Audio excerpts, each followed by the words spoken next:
Amigos míos, bienvenidos a bordo de este viaje de historias.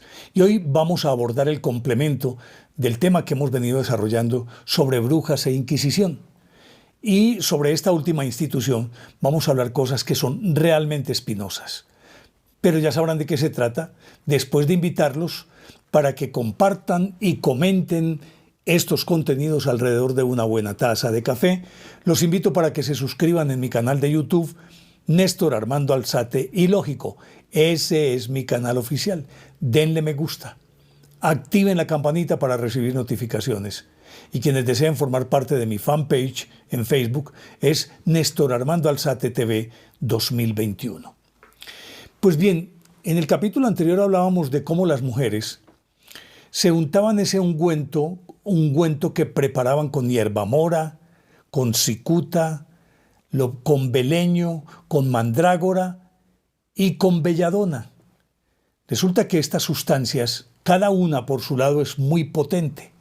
Imagínense ustedes cómo será de potente reunidas todas esas sustancias en un mismo potaje, entendiendo que hay un principio básico que al parecer les es común, que es la atropina, y es un alucinógeno fortísimo.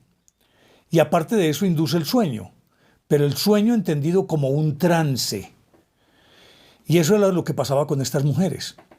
Muy buena parte de ellas no podían escaparse al bosque. De hecho, aquellas orgías, pongo entre comillas normales, es decir, orgías que no tenían nada que ver con exorcismos o con ritos satánicos, sino que simplemente era una diversión. Un pueblo bien oprimido, viviendo en condiciones bien míseras, y dentro de esas condiciones míseras era peor la condición de las mujeres, y por lo tanto intentaban escabullirse, escaparse de esa cruda cotidianidad tan opresiva para ellas, y por eso se iban a los bosques a danzar. Pero las que no tenían esa feliz oportunidad, entonces simplemente se quedaban en su casa y usaban esta sustancia, que tiene además una característica, y es que penetra al cuerpo a través de la piel. Y entonces, al entrar a través de la piel, se irriga muy bien por el torrente sanguíneo y tiene un efecto muy rápido, inmediato y potente. Pues estas mujeres, lógicamente que si ya el palo aquel del que estamos hablando o del que hablamos en el capítulo anterior, que en los aquelarres las mujeres los usaban como si fueran caballitos de palo, para tener la sensación de que volaban en un caballo, es decir, que eran también guerreras. Entonces, untaban ese palo también de esta sustancia. Y al entrar en contacto con la vagina, entendiendo que allí hay muchos terminales nerviosos, entonces con mayor razón actuaba, y mucho más potente y más velozmente.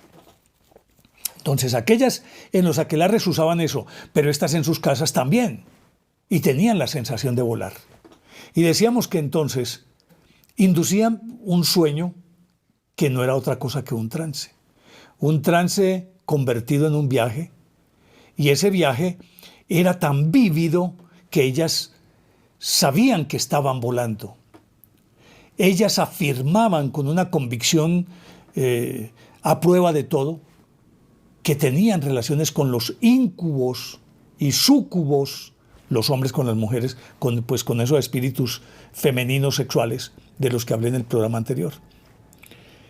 Por lo tanto, esto se convirtió inclusive tal vez en un secreto a voces, y era una forma como las mujeres se compartían este secreto, de poder tener una especie de suspiro o una evasión, si bien no era física, una evasión mental que era mucho más potente, y por lo tanto con eso podían paliar aquella situación tan aberrante a la que estaban sometidas.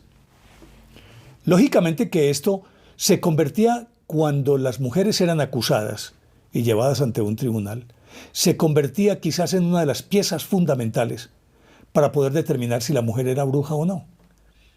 Pero no era sino preguntarles por la escoba, y ellas decían que cabalgaban en la escoba y que tenían relaciones sexuales con esos íncubos y súcubos, como lo estábamos diciendo. Entonces,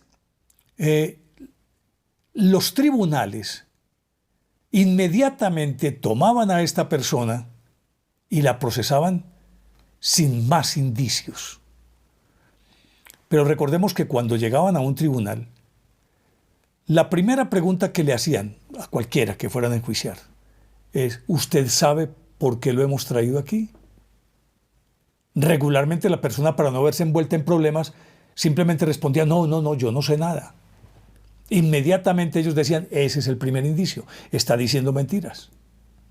Al decir no sé nada, está de alguna manera afirmando que sí sabe.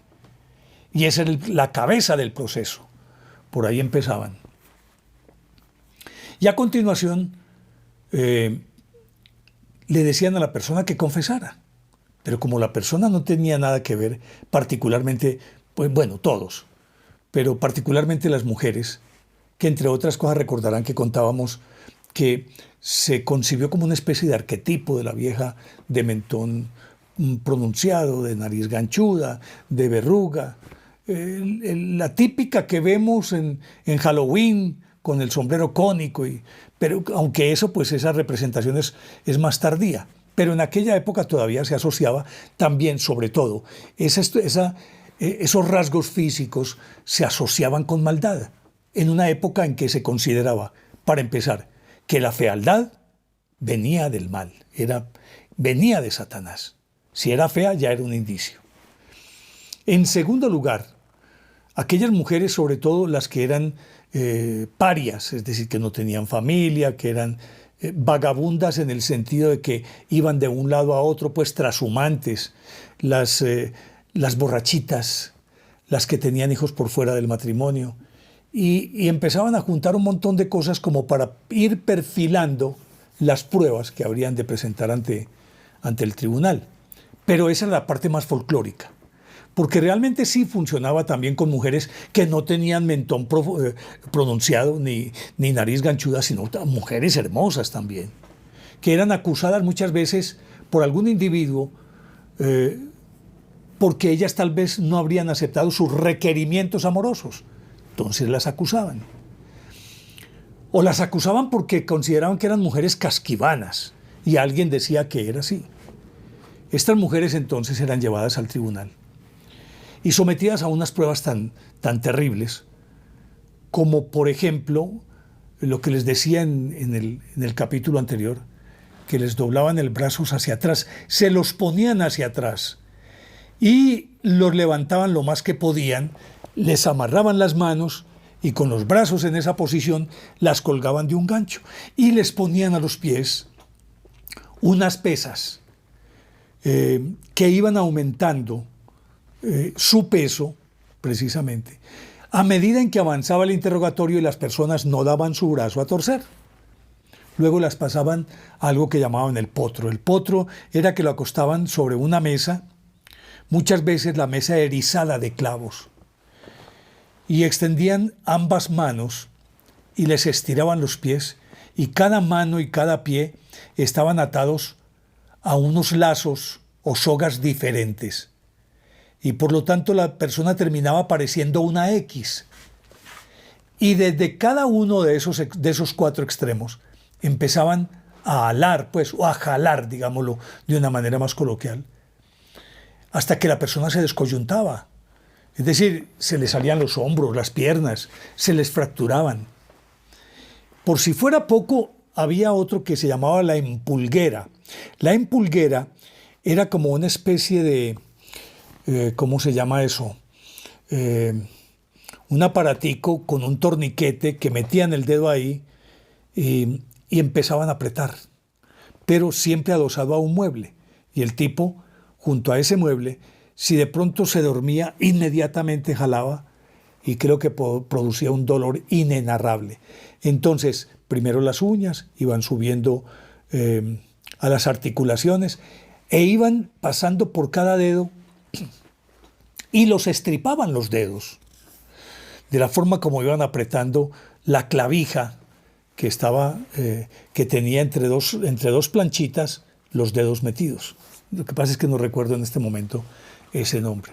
Y así como esos eran utilizados por la Inquisición y habían sido producto de algo que más o menos de una época temprana de la Inquisición se puso en circulación. Recordemos que la Inquisición en principio había sido concebida en 1184 como un cuerpo que perseguía la herejía. Era casi que un tribunal de purificación ante la herejía. Pero cuando ya las herejías prácticamente pasaron a mejor vida, porque fueron sofocadas todas, entonces había que encontrar otro frente. Y el otro frente eran las brujas. Y las brujas por el hecho de que si tenían un contacto con Satanás y un pacto con él, representaban un peligro para la iglesia. Lo que no habían representado en siglos anteriores, ahora que ya no había herejías para perseguir, lo representaban entonces las brujas. Porque obviamente el demonio venía a socavar las bases y todos los fundamentos de la iglesia y ellos no podían permitir eso. Entonces las brujas se convirtieron en el objetivo específico para que esa institución se siguiera manteniendo. Pero traigo esto a colación porque dejé ahorita ahí como en punta esta otra parte, y es que en época temprana, cuando perseguían las herejías, dos individuos eran religiosos, Heinrich Stintor y Jacob Pringer, escribieron un libro que se llamaba el Malleus Maleficarum, traducido como El martillo de las brujas. Difícilmente se puede encontrar en la historia de la humanidad un manual de terror más perverso y sofisticado y refinado que El martillo de las brujas. De hecho, ese libro, que ha tenido X cantidad de republicaciones, o de reediciones mejor,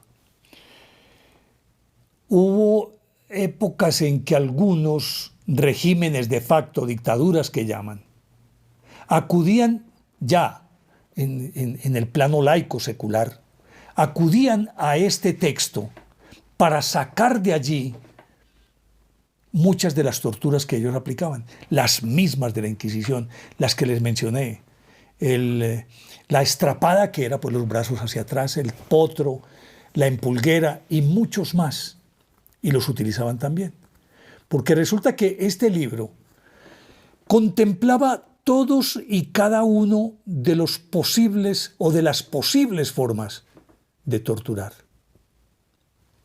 Las contemplaba todas las formas. Y esas formas tenían variables que ellos introdujeron como para que no quedaran cabos sueltos. Y era de una sofisticación impresionante para la época. Y naturalmente, ese manual se tradujo en hechos a la perfección. Inclusive contemplaba cosas como estas, que las mujeres, a todos, pero particularmente a las mujeres, y les explico por qué. Al parecer estos inquisidores, pues visto desde cualquier perspectiva, tenían que tener trastornos emocionales, o fijaciones, o eran pervertidos, incluidos obviamente los curas, ¿no?, que hacían esto. Porque regularmente a los hombres los iban a acusar y listo, búsquenle la marca del demonio. Podría ser un lunar en cualquier parte del cuerpo. Pero si no encontraban el lunar, entonces eran suficientes las palabras. Pero a las mujeres las desnudaban dizque para encontrar la marca del demonio, que podía ser una mancha, podía ser un lunar, podía ser un dedo defectuoso, algún defecto.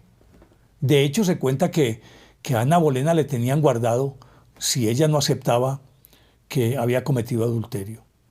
La iban a acusar de brujería también, porque al parecer dicen, yo no sé qué tan sea esto un mito, pero se dice que ella tenía 3 senos. Yo no lo creo tanto, pero también a eso agréguele que creo que tenía 6 dedos en una mano, una cosa así. Y entonces, si no prosperaba la acusación por adulterio, la iban a acusar de brujería. Pero no tuvieron que acudir a eso. Entonces, cosas como esas eran indicativas de que en efecto la persona tenía un pacto con el demonio o procedía de él y no había que agregar más. Entonces a las mujeres las desnudaban y las esculcaban por todo el cuerpo buscándole cualquier cosa que pudiera indicar que, de acuerdo con esos parámetros, que pertenecía al demonio. Y particularmente, obvio, buscaban en su área genital y en sus senos, aquella parte que es la del pudor y que es, a final de cuentas, de acuerdo con el pensamiento de la época, lo pecaminoso. Ellos iban allá donde estaba, dizque lo pecaminoso.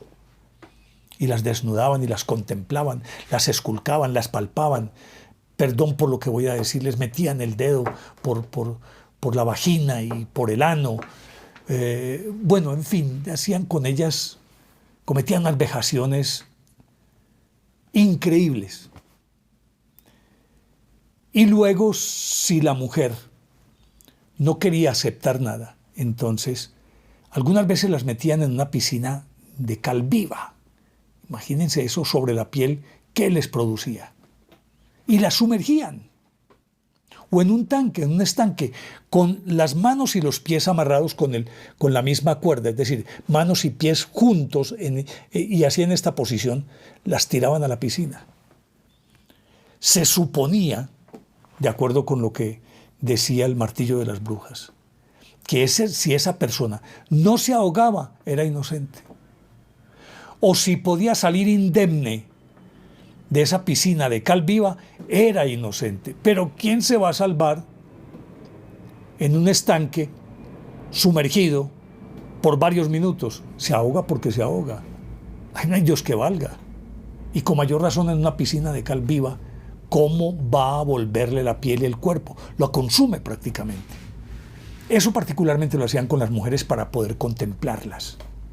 Inclusive en las pausas en las que los inquisidores se iban a almorzar, a descansar, a recobrar fuerzas para seguir esa labor de purificación, entonces los verdugos aprovechaban y violaban a las mujeres de la manera más infame. Todas estas cosas las cometía la Inquisición. Pero resulta que la Inquisición también tuvo después un giro. Lo que en principio era eminentemente un organismo de control religioso se convirtió en un organismo de control político. Y entonces se fueron abriendo inquisiciones en distintos países. Había una Inquisición romana, que era pues la que se encargaba de esta parte que tenía que ver con la religión. Había otras, por ejemplo, España tenía la Inquisición española, fue famosísima y terrible. Y después les contaré por qué también. Y otros países tenían su propia Inquisición. Y aunque seguían juzgando casos relacionados con el demonio y con las brujas, se fue convirtiendo poco a poco en una herramienta de represión política para acabar con los enemigos. Si recuerdan bien, yo les contaba que la persona que denunciaba a alguien, esa persona que no tenía que presentarse, que no tenía que dar la cara, sino que simplemente una denuncia anónima era suficiente para que fuera capturado y procesado el individuo al que estaban acusando, sin más elementos de juicio que la voz de un tipo que decía, ese es un brujo o esa es una bruja. A ellos les daban parte de lo que confiscaban, pero otra parte iba para los inquisidores. O sea que los inquisidores recibían sus emolumentos por su trabajo, pero luego recibían como una especie de comisión por todos los procesos que hicieran. Y eso explicaría, antes de continuar con aquello que decía de carácter político, y eso explicaría por qué duró tantos siglos la Inquisición. Porque el tipo que era apresado, o la mujer que era apresada, valía más como delatora que como reo o rea ya sabían que iba a morir. Es decir, de entrada, en el momento en que lo capturaban, ya sabían que estaban muertos. Ya estaba condenado. Y por eso ninguna declaración sin tortura valía. Tenía que haber tortura. Porque a través de la tortura decían ellos que realmente se conocía si en efecto la persona era bruja o no era bruja. Entonces, el negocio radicaba en que a mí me cogen, me procesan, me torturan y yo delato al primero que encuentro o algún enemigo, a alguien de quien me acuerde, fulano de tal, ahí mismo traían ese fulano de tal, y ese a su vez también delataba a otro o a otros. Y era una cadena, por eso esa máquina nunca se paró, diariamente estaban haciendo juicios, porque el uno delataba al otro, este delataba a otro, este delataba a otro o a otros, y era una cadena que duró siglos. Se calcula que fueron torturadas unas 500.000 personas por brujería y por estas cosas, particularmente a finales de la Edad Media y hasta una buena parte del Renacimiento, sí, no, inclusive después del Renacimiento. Y entonces, como siempre estaban ocupadas las máquinas de tortura, nunca les faltaba el trabajo, ni nunca les faltaban los ingresos extras. Por eso era un buen negocio para ellos. Y por eso hacían lo que hacían. Pero después, y lo dejé hace un momentito ahí pendiente, esto se fue convirtiendo en una herramienta o en un instrumento de tortura para acabar con los rivales políticos. En España fueron especiales con eso, y en otros países, que simplemente con la capa aquella de la brujería o de pactos con el demonio, acudiendo a ese expediente, regularmente los rivales políticos eran capturados y se les llevaba es que para acusarlos de brujería cuando no tenían nada que ver, pero nadie lo podía comprobar. Entonces, había que eliminar un rival político, alguien, o mandaban a alguien que dijera, fulano de tal tiene pacto con el demonio. Inmediatamente lo capturaban y se sabía que no era por motivos políticos, perdón, que no era por motivos religiosos, no era por eso del satanismo, era porque de pronto era una espina que tenían clavado un rey o un poderoso, o era una papa caliente de la que querían deshacerse. Entonces simplemente lo acusaban, hacían el juicio sin tocar la política, sin decir nada de nada, centrados exclusivamente en la cuestión religiosa, es decir, en el objetivo primario de lo que era la Inquisición, juzgar brujos y brujas. Pues la Inquisición, lo que decía ahorita, creo que la institución más refinada y perversa en cuanto a la administración de justicia. Era un instrumento de terror elevado, digámoslo entre comillas, a la máxima perfección como máquina de tortura y de muerte. Eso fue la Inquisición. La institución más aberrante que ha existido en la historia de la humanidad. Porque yo no creo que estas organizaciones secretas, pues, o las policías secretas de los regímenes, las SS de Hitler, la KGB, la CIA, el Mossad o la Mossad, Scotland Yard, ¿cuál más? En fin, todas, póngame las que quiera, que tuvieron sus épocas de tortura y que aún muy sutilmente siguen administrando la tortura. Y si no, vayan a Guantánamo y pregunten. O recuerden ustedes aquellas fotografías en las que se veía una mujer soldado estadounidense cabestreando a un prisionero desnudo en la guerra del Golfo, como si fuera un perro desnudo a 4 patas. ¿Ustedes recuerdan eso? Humillante.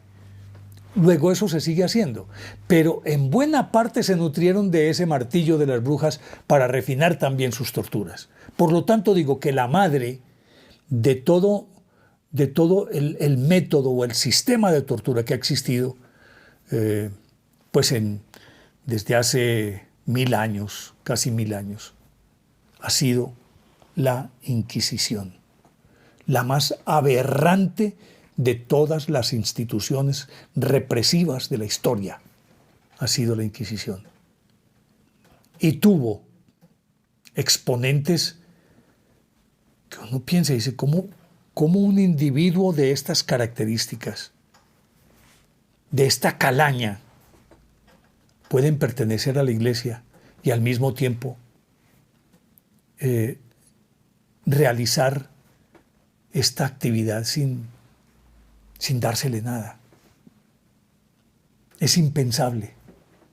Pero bueno, sin tratar ni de enjuiciar, ni de justificar, lo único que puedo decir es que eran y son instituciones humanas, concebidas, dirigidas y manejadas por seres humanos. Muchos de ellos necesariamente desequilibrados. Tenían que serlo.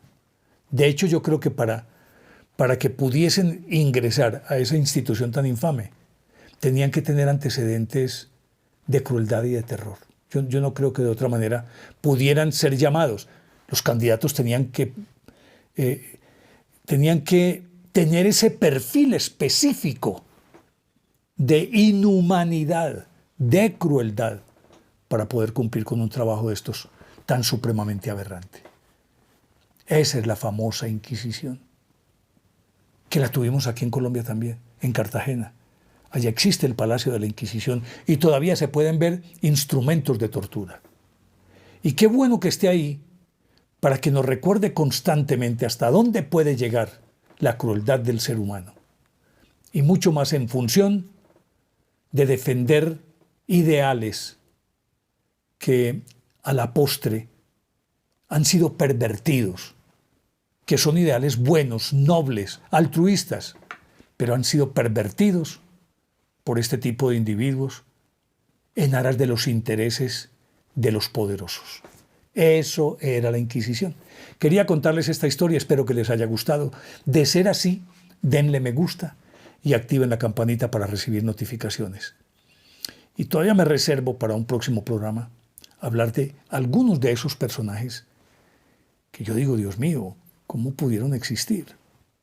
Pero será en un próximo capítulo. Por ahora, a ustedes muchísimas gracias. Les dejo la inquietud de siempre. ¿Les parece lógico o les parece lógica o ilógica esta historia? Ustedes lo deciden. Ustedes lo deciden. Chao.